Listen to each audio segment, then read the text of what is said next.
네, 안녕하십니까. 또 하루가 지났네요. 네, 오늘은 어제 시간에 이어서 그 재테크의 기본인 물가와 수익률, 이자율, 이 관계에 대해서 저희가 좀 알아볼까 하는데요.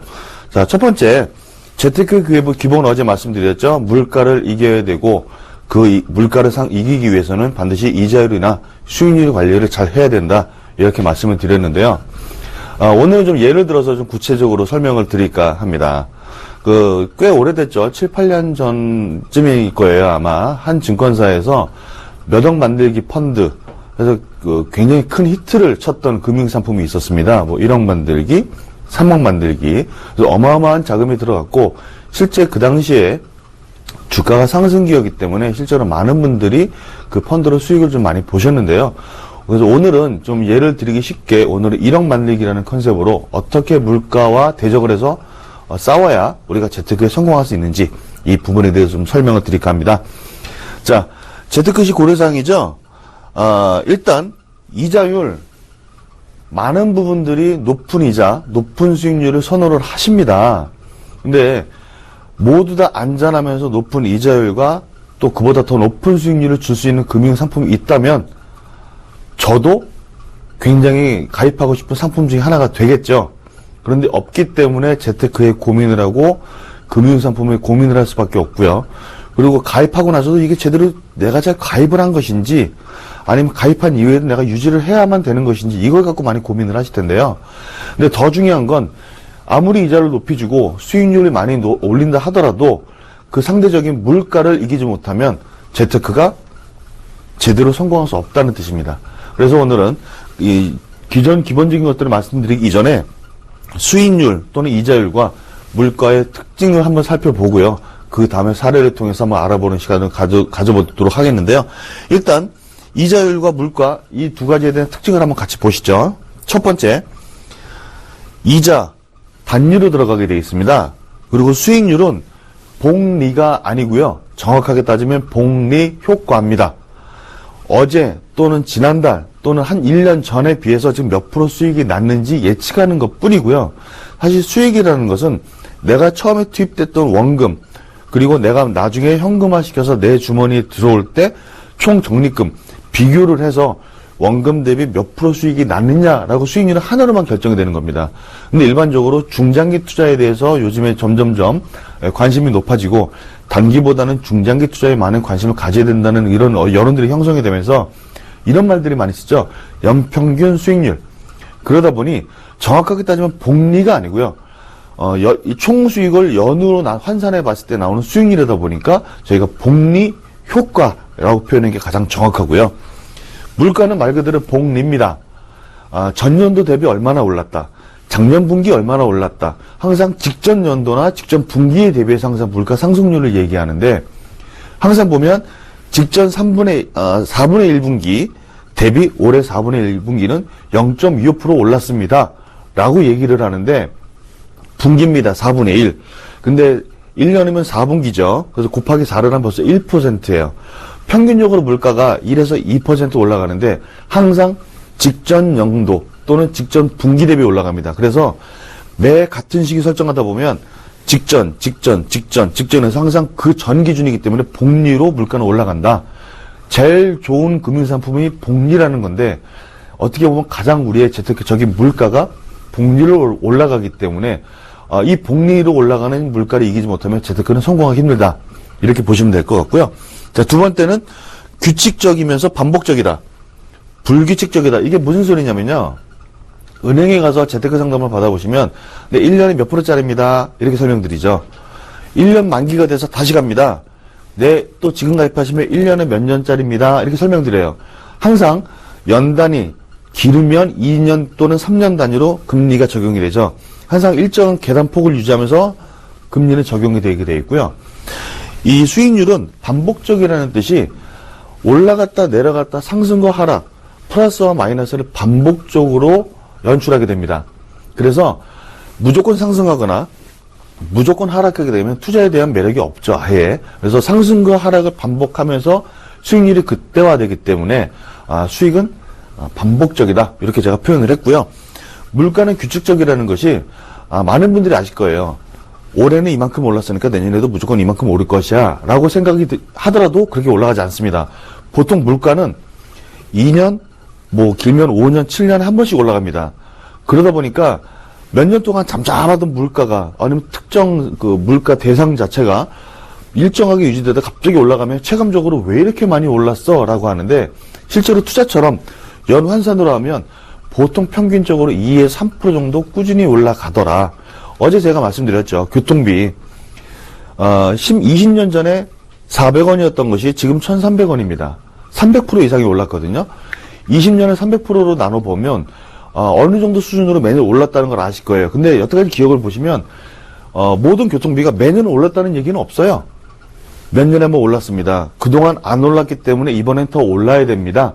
그래서 특정 물가에 상관없이 어떤 물가는 1년마다 한 번씩 오르기도 하고 어떤 물가는 분기마다 올라가기도 하지만 또 이런 교통비처럼 생활이 밀접한 것들은 보통 2년, 3년, 길면 5년, 7년에 한 번씩 뛰게 되죠. 그래서 함부로 물가를 예측할 수 없다. 그런데 여태까지 오른 데이터를 비교를 해보니까 연평균적으로 한 2, 3% 정도 올라가는 게 예측이 되더라. 이렇게 판단을 할 수가 있는 거죠. 자, 마지막으로 비현실적이면서 물가는 현실적입니다. 이게 아까 말씀드렸던 거랑 비슷한데요. 아무리 재테크를 해도 높은 이자를 준다 한들 실제로는 내가 낸 돈 대비 이자율이기 때문에 굉장히 작게 느껴집니다. 다시 말하면 내 돈이 투입되는데도 불구하고 요만큼밖에 못 받다 보니까 왜 이거밖에 안 주지? 이런 생각을 하시는 거예요. 그래서 굉장히 정말 시중에서 2%짜리 예적금이 있는데 어느 은행 갔더니 10%짜리 주더라. 어휴, 높네. 이렇게 큰 폭으로 눈으로 봐도 차이가 나지 않는 이상은 내가 돈을 맡겼다가 또는 투자를 했다가 내 통장에 다시 들어올 때 차익이 실제로는 많다라고 느낄 수가 없다라는 거죠. 근데 물가는 특별하게 내가 돈을 쓰는 것도 없어요. 뭐 맡기는 것도 없고. 근데 기본적으로 나가야 될 지출인데도 불구하고 이 지출 비용이 올라가기 때문에 체감적으로 왜 이렇게 많이 올라가지라고 피부에 확 와닿는 거죠. 교통비 지금 버스 한 1,300원 하는데 이게 100원만 올라도 많은 분들이 어떤 생각을 할까요? 야, 얼마 안 올랐어. 이런 생각 안 하십니다. 왜 이렇게 많이 올랐어? 야, 100원씩이나 올랐어. 이런 얘기 하시거든요. 다시 말하면 내가 노력과 시간을 투자해서 돈을 맡기고 그거에 발생되는 수익이 들어오는 거는 아무리 높아도 높다라고 만족을 못합니다. 그만큼 와닿지가 않는 거죠. 그런데 지출에 관련된 물가는 조금만 올라도 현실적으로 왜 이렇게 많이 올랐어? 다음 주 구정이죠. 아마 주부님들 시장 나가시면 그 소리 다 하실 겁니다. 왜 이렇게 많이 올랐어? 작년에서. 아까 시작 전에도 말씀드렸죠. 오프닝 때. 물가가 이제는 끝도 없이 올라갑니다. 예전에 10만 원이면은 정말 제사상을 큼지막하게 차릴 수 있는 것들이 이제는 20만 원, 30만 원을 줘도 몇 개 상에 올라갈 게 없어요. 그게 바로 물가의 무서움인데, 그래서 재테크를 할 때는 항상 물가를 극복해야 된다. 이게 가장 중요한 포인트입니다. 자, 아까 말씀드렸죠. 제가 그럼 이걸 예시로 설명드리겠다고요. 자, 1억 만들기 제가 플랜을 시작하려고 합니다. 그럼 1억 만들기 하려면 내가 얼마씩 모아야 되느냐. 많은 직장인들이 월급 한 2, 300만 원을 벌기 때문에 이 사람들이 실제로 가능한 금액을 산정해서 1억 만들기 도전한다고 한다면 아마 이렇게 되겠죠? 월 83만 원씩 10년. 그러면 딱 1억이 만들어집니다. 근데 원금만 모아서 이렇게 재테크를 하시는 분이 없죠? 그래서 한번 해보겠습니다. 적금 2%, 6% 정도, 연평균적으로 6% 정도 나올 수 있는 펀드를 활용해서 내가 1억 만들기를 한다. 매달 얼마씩 들어갈까요? 자, 적금은 77만 원, 펀드는 70만 원이 들어가네요. 이렇게 되면 내가 지금 시점부터 10년 후에 1억을 내 주머니에 받을 수가 있어요. 그런데 아까 여기서 놓치면 안 되는 거 물가라고 그랬죠? 자, 만약 아까 말씀드린 거 평균적으로 2%씩 올라가서 내가 지금 바라보는 1억이 10년 후에도 1억의 가치가 유지가 되려면 그 당시 돈으로 얼마가 되느냐? 자, 1억이 아니라 1억 2,190만 원, 약 1억 2,200만 원 정도는 내 적립금의 통장에 쌓여 있어야 지금 가치의 1억을 그대로 보존할 수가 있는 거예요. 자, 기껏해서 77만 원, 70만 원씩 넣고 돈을 모았는데 통장에 1억이 들어가긴 했어요. 그런데 돈의 가치가 1억 2천원이 돼버리니까 그 2천만 원 차익을 메꿔야 되죠. 보시면 아시겠지만 거의 30개월치 돈을 더 넣어야 물가에 상응하는 돈을 만들 수가 있다는 거죠. 열심히 재테크하고 돈을 모았는데 아끼고 아껴서 이 자산 가치가 떨어지고 화폐 가치가 떨어지다 보니까 내가 만약 1억짜리 집을 사고 싶어도 10년 동안 고생해서 1억을 모았는데 그 집은 1억 2천이 돼버린 거예요. 그럼 나머지 2천은 어떻게 할까요? 대출 받으셔야죠. 그럼 또 대출 이자 나가죠. 갔다 보면 또 몇 년 지납니다. 결국은 1억짜리 내가 뭔가를 하고 싶다고 한다면 10년의 계획을 했다고 해도 10년이 되는 게 아니라 13년, 4년 후가 결국은 내가 바라는 목표에 도달할 수 있다는 거죠.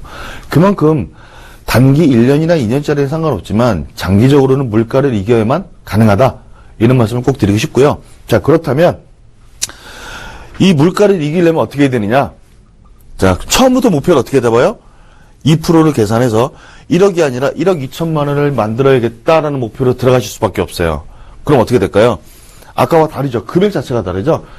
금리 똑같은 2%를 할지라도 77만 원이 95만 원이 됐어요. 굉장히 많이 늘어났죠.